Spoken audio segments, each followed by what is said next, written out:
Yo, what's up mga Kasuki? Ito na naman po ang inyong lingkod, Kasuki TV Official.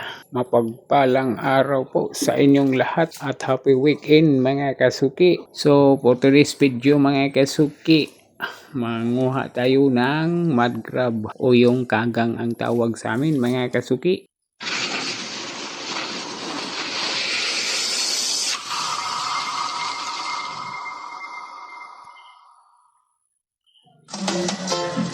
Sa baryong tahimik, umaga'y ligaya.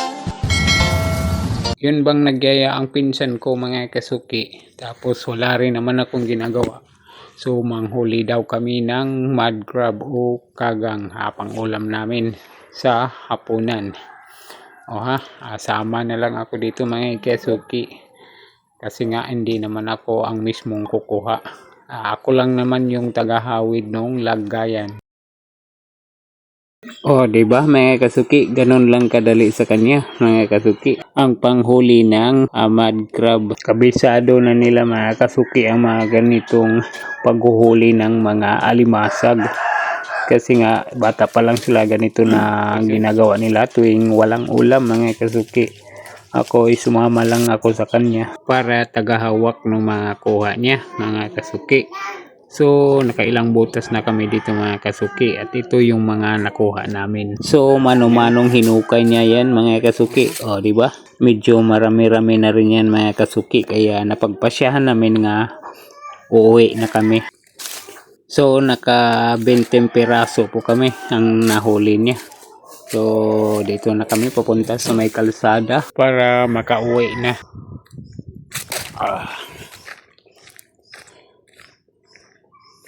Oh, di ba? Mga Kasuki. Tiyaga lang at magsipag makaulam na ng libre. A few moments later.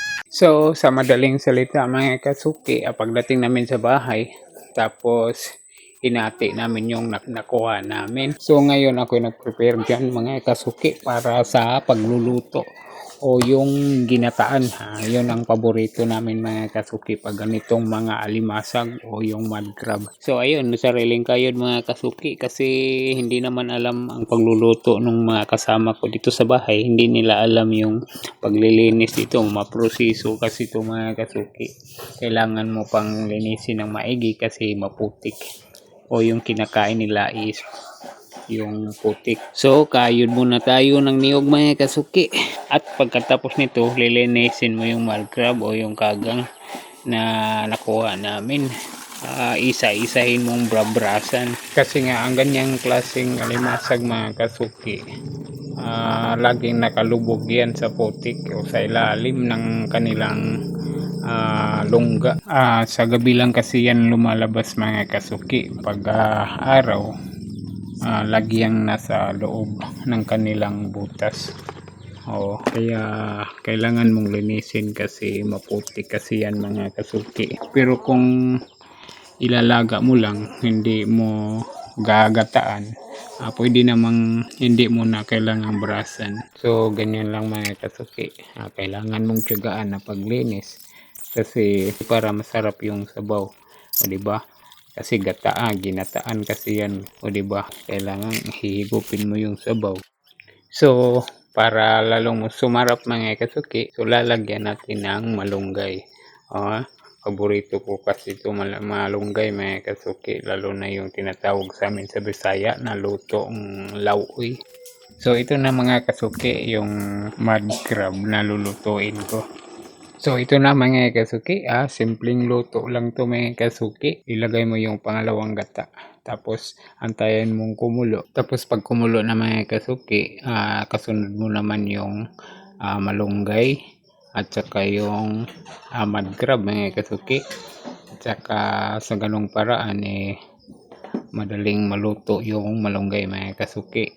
Pagkatapos takpan mo sa sandali at antayin mong kumulo ulit at saka mo timplahan. Di ba? Ganyan lang kasimple mga Kasuki. So ang kasunod niyan mga Kasuki, ilalagay mo naman yung espesong gata. Di ba? Yun ang nagpapasarap sa niluto mo mga Kasuki.